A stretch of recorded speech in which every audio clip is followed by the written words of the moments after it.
এরকম গরুর মতো চোখ দিয়ে আমার দিকে তাকায় আছো কেন? এই তোমারে আমি এই বাড়ি নিয়ে আইছি কি জন্যে? আমার সংসার ভাঙতি, আমার বোর সাথে গ্যাঞ্জাম বাঁধাতি, তা না করে তুই আমার বোর পা চাপতিছিস। তুই কি এই বাড়ি কাজের মেয়ে নাকি? না, কাজের মেয়ে হবো কেন? আমি এই বাড়ির বউ। বউ মানে? সত্যিকারে বউ না, আমি কন্টাক্ট করে নিয়ে আইছি তোরে।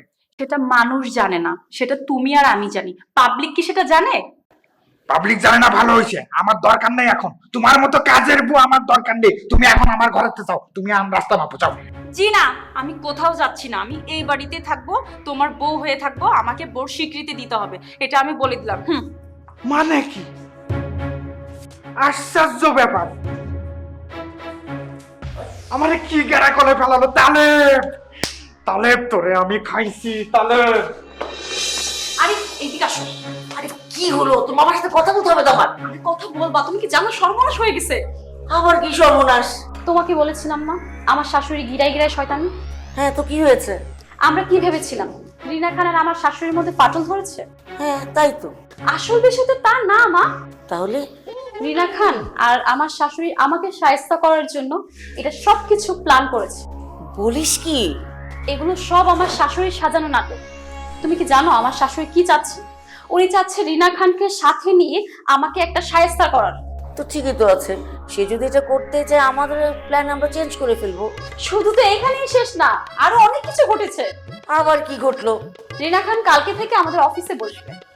হায় আল্লাহ, বলিস কি? শুধু তাই না, রিনা খান আমার শাশুড়িকে বুঝিয়েছে আপনি যদি এই গ্যাঞ্জাম থেকে বাঁচতে চান তাহলে কালকে থেকে অফিসে না বসে আপনি বাসায় বসেন। তার বিনিময়ে রিনা খান অফিসে বসে সব ঝামেলা মিটমাট করবে। বলিস কি? তোর শাশুড়ি তার প্রিয় বিজনেসে রিনা খানকে বসাচ্ছে? একদম তাই। এত বেকুব মহিলা! মানে কি তুমি কি জানো না আমার শাশুড়ি কতটা বোকা? আমার না বিষয়টা একদমই ভালো লাগছে না। যা করার আজকে রাতের মধ্যে করতে হবে। শোন, তুই কিন্তু কোনো চিন্তা করিস না, একদম মাথা ঠান্ডা রাখিস। ওরা যদি এরকম ভাবে প্ল্যান বদলায় থাকে, আমাদেরও তো অপোজিটে একটা খেলা খেলতে হবে। ঠিক আছে, আমি তোর মামার সঙ্গে বুদ্ধি পরামর্শ করে তারপরে কি করব বলছি। হ্যাঁ, তুই একদম ঠান্ডা থাক।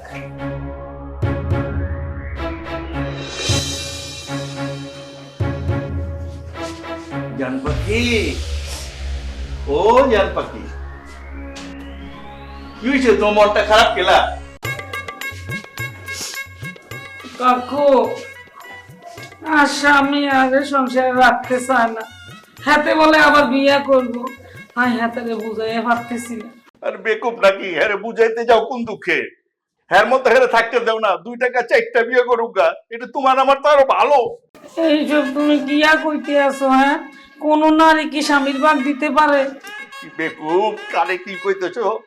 তুমি যে আমার লগে প্রেম করো, তোমার স্বামী তোমার ভাগটা আমারে দিতেছে না? তো এটা তো আই গোপনে করি, তোমার লগে আই প্রেম করি, এটা গোপনে। হ্যাঁ, তো তুই বিয়ে করতে চাই সদরে।